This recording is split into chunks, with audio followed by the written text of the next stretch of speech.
جلو کامیابی رو به دست آورد و به فینال برآمد. بهرام سعیدالله صدای هشتگ را بلند میکند و اکنون قسمی اولی دیداری هر دو این دسته استقلال و تیم منتخب ضربه زد. رستم رضایف ضربه او را برگردانید و اکنون در اینجا دیده شد امیربek جورابویف پرتاب و کنار راست میدان. اینجا هم فتح‌الله تلاش میکند و حالتی که خیلی و خیلی مساعد سازگار بود و اینجا اکنون ببینید که چگونه اشتباهی دروازه‌بان و فتح‌الله در همین لحظه توانست که با موفقانه از اشتباه فوتبالبازان حاصلات استفاده کند.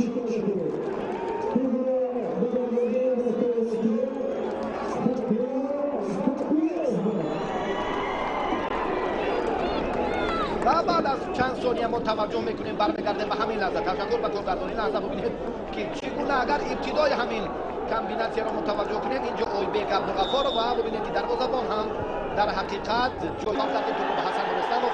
حسن واسه تست نشد و یکی رو فریب دادن میتوانند و نفر دویمین را نه. ظفرعلی کریمov باشد زود توپ را از اوت به بازی در آورد.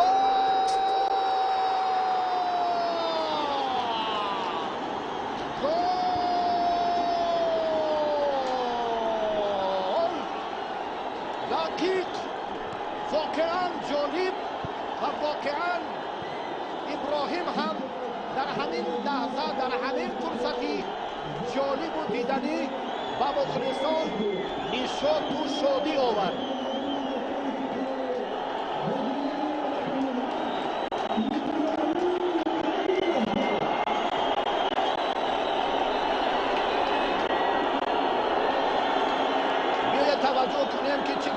توجه کنیم که چگونه در همین دیدار بعد از کمک حسن رستموف ابراهیم ربیموف که سریع ضربه میزند در کنار گل دومی حاصلات موسی صادق لگی آمری گانگی حساب اکنون تغییر یافت. 1-2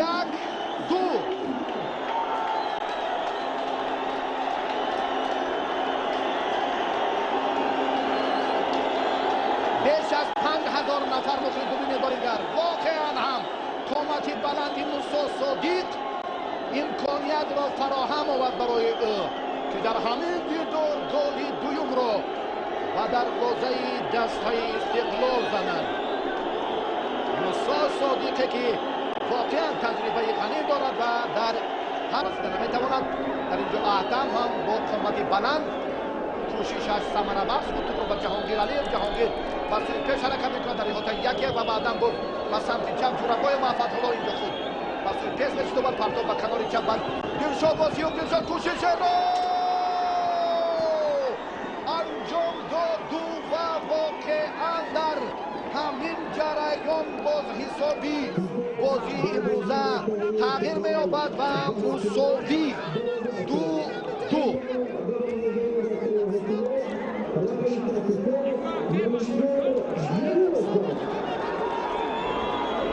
و چون لحظه های جالب و خیلی عبرت بخش و دیدنی پیوسته به نظر می‌رسد. شد یک فرصت بی مسابقه جام جمهوری تاجیکستان.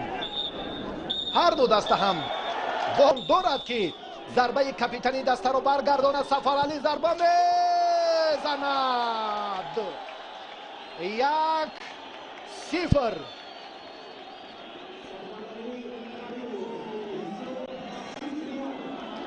و اکنون اینجا حالتی که استقلال کرد جهانگیر علیف در مقابل با فتح‌الله بابایف. ضربه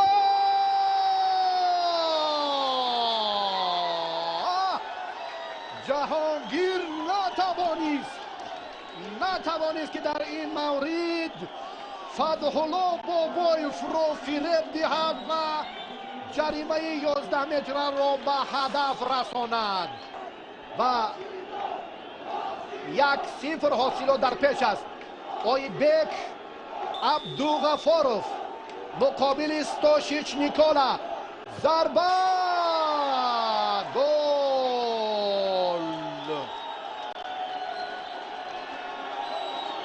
0-2 در مجموع 2-4 است و سلسله ضربه های 11 متره اکنون به نقطه جریمه 11 متره بازیگر شماره 13 ناظم باباجانوف آمد. فتح‌الله بابایوف مقابل ناظم و اکنون حساب تغییر یافت.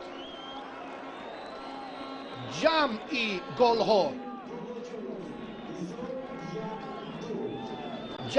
ها اینجا ناظم ضربه را به هدف طلو آماده ضربه زند. ضربه حکمت الله را برمیگرداند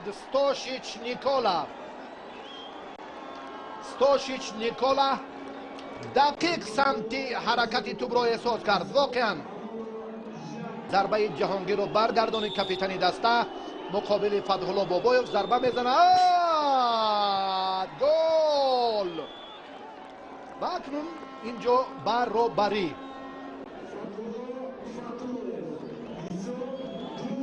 کامیل سعیدوف ضربه کامیل سعیدوف را دروازه‌بان ستاشیچ نیکولا برگردانید. ستاشیچ نیکولا پذیر است برای پیروزی یا برعکس. به نقطه جریمه 11 متره احتم نظروف اومد. احتم فتح‌الله بابایوف. ضربه احتم نظروف را هم اینجا فتح‌الله بابایوف دقیق مشاهده کردن نتوانست و اکنون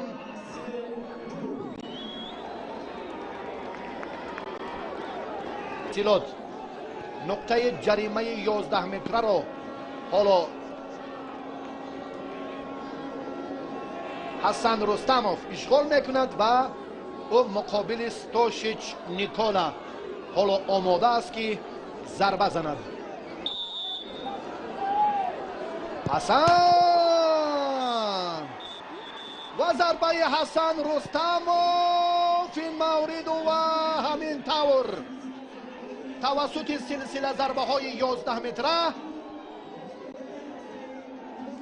استقلال شهر دوشنبه در این مورد هم واقعا توانست که با کسبیت و نفوذ شایسته زینه اول در چمپیونات مملکت و همچنین در مسابقه جام جمهوری تاجیکستان هم کامیاب گردد که صاحب مدال طلا گردند و بعد از چند لحظه جام را به کاپیتان دسته فتح‌الله البته تقدیم خواهند کرد و در حقیقت هم یک شهامت، زیبایی، جالبیت، جهد و تلاش و مبارزه هر دو دسته برای صاحب گردیدن جام خیلی خوب به نظر رسید و اکنون کاپیتان فتح‌الله هم انتظار همین دقیقه آخرین است.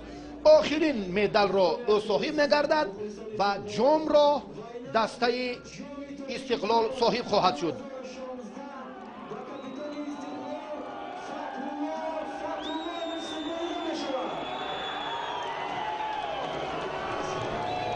و جام را حالا کاپیتان دسته بالای سر میبردارد و مراتبه ششم هم استقلال توانست که جام جمهوری تاجیکستان را صاحب گردد. اولین جام سال 2009 بعد از شکست کلوب مرکزی ورزش ارتش جام دوم را استقلال بعد از مغلوبیت با دسته خوجم به دست آورده بود.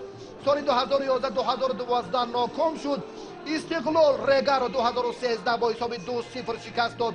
جام سوم را به دست آورد. 2014 همچنین ریگر تدز را با حساب 5-2 مغلوب کرد.